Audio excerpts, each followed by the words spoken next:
you believe that Jesus is the Christ, the Son of the living God?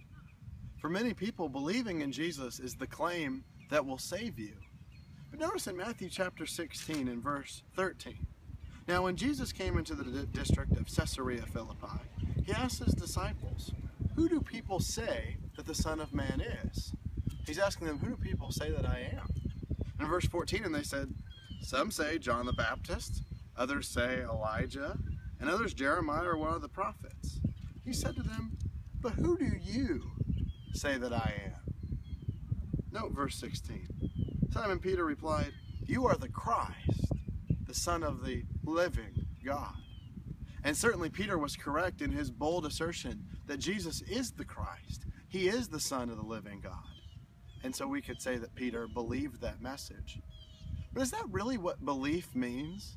Does belief mean an acknowledgement of the existence or the factual nature of something? Because if that was the case, many people believe in God, or at least a God of some sort. Do you believe that Jesus is the Christ, the Son of the living God? Because if you do, that has some powerful implications that aren't just, I believe that someone created all of this natural beauty. If you believe that Jesus is the Christ, if Jesus is the Messiah, if he is King of Kings and Lord of Lords, we should bow down and worship him. If everyone who claimed belief in Jesus obeyed him, how many people would come together to worship him the way he has suggested we ought? How many people would behave the way that a Christian should? What's interesting about belief is we understand this in basically every other aspect of life. If you consider if a stovetop is hot, you won't put your hand there. Someone who believes it's hot and put their hand there would be foolish. But if you don't believe it's hot, then it would be no problem to rest your hands wherever you please. Likewise, believing in Jesus, believing that he is the Christ, the Son of the living God, has many powerful implications on our lives.